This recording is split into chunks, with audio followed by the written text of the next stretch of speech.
છોટાઉદેપુરના યુવા નેતા સંગ્રામસિંહ રાઠવા, જેમણે આમ આદમી પાર્ટીના આકરા પ્રહારો પર પ્રતિક્રિયા આપી છે. પુનિયાવાટ ખાતે આમ આદમી પાર્ટીની જાહેર સભા યોજાઈ હતી. ધારાસભ્ય ચૈતર વસાવા અને યુવા નેતા યુવરાજસિંહ જાડેજા દ્વારા ભારતીય જનતા પાર્ટી પર આકરા પ્રહારો કરવામાં આવ્યા હતા. પુનિયાવટ ખાતે જે જાહેર સભામાં ભાજપ પર આકરા પ્રહારો કરવામાં આવ્યા, તેના બદલે હવે ભાજપ નેતાએ પ્રતિક્રિયા આપી છે.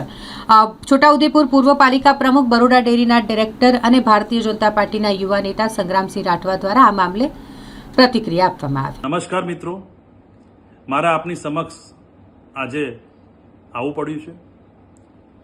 સૌથી મોટું કારણ કે મારા પુનિયાવાટની જનતા, મારા છોટાઉદેપુર તાલુકાની જનતા અને મારા ગામના લોકોએ મને ફોન કરીને બહુ આગ્રહ કર્યો કે સાહેબ, તમે એક સાચા માણસ છો. આ બહારના લોકો અમારે ત્યાં આવીને આ પ્રોગ્રામ કર્યો એટલે અમે તમારા ઉપર આશા રાખીને બેઠા છે. હું છોટાઉદેપુર જિલ્લાની જનતા અને સમગ્ર ટ્રાઇબલ બેલ્ટ ગુજરાતના આદિવાસી સમાજના લોકોને કહેવા માંગુ છું, આમ આદમી પાર્ટીવાળા પીડાકણનું પતકડું લઈને 10 ગેરંટીઓ લઈને આવ્યા હતા.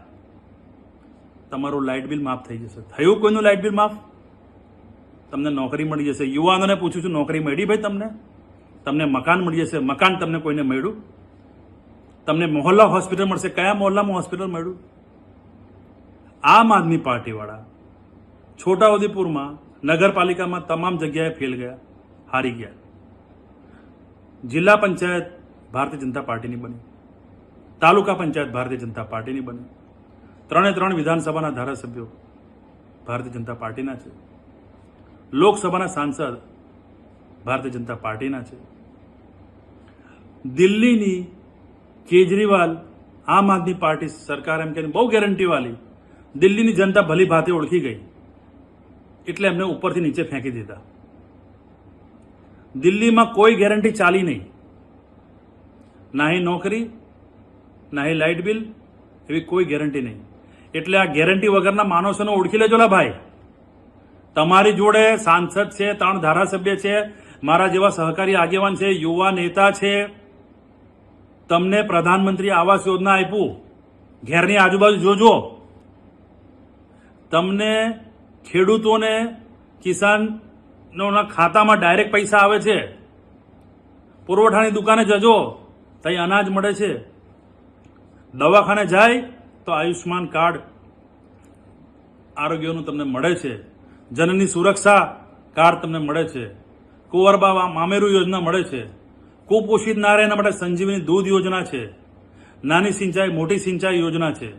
અને આ બ્રિજની વાત કરો છો ને, બ્રિજનું નીતિન ગડકરી સાહેબને, જસુભાઈ રાઠવા, આદરણીય નારાયણસિંહ રાઠવાને તને ધારાસભ્ય મુખ્યમંત્રી સાહેબના હસ્તે લેટર લઈને ત્યાં એના માટે સેન્કશન પણ કરાવ્યું છે. એનું સર્વે પણ થઈ ગયું છે. બજેટ સેન્કશન થશે, વહેલું ટેન્ડર થશે. બહુ જોરદાર પ્રોગ્રામ અમે કરવાના છે. એટલે તમે આ ગેરંટી વગરના આમ આદમી પાર્ટીવાળાને ઓળખી લેજો. એમની પાસે કશું જ નથી, ખાલી ઝાડુ લઈને ફરવાનું કામ છે અને લોકોને ઠગવાનું કામ છે. મને કહો, વિધાનસભામાં તમને કોઈને લાઇટ બિલ માફ થયું?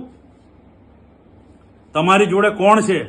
તમારી જોડે જસુભાઈ રાઠવા સાંસદ છે, 3 ધારાસભ્યો છે, જિલ્લા પંચાયતના પ્રમુખ છે, તાલુકા પંચાયતના પ્રમુખો છે, તાલુકા પંચાયતની બોડી છે, સહકારી આગેવાનો છે.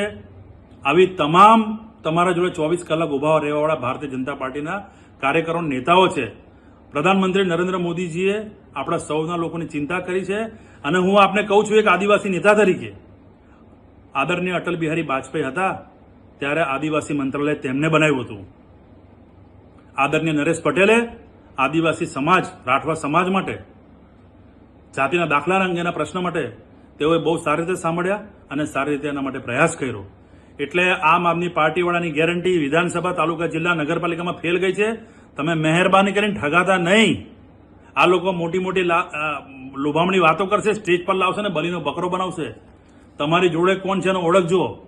અને આ અમારા મોદી સાહેબની આ ગેરંટીની ચોપડી, કોઈ પરિપત્ર નહીં, એ ચોપડી છે. આ અમારા મોદી સાહેબની ગેરંટી છે.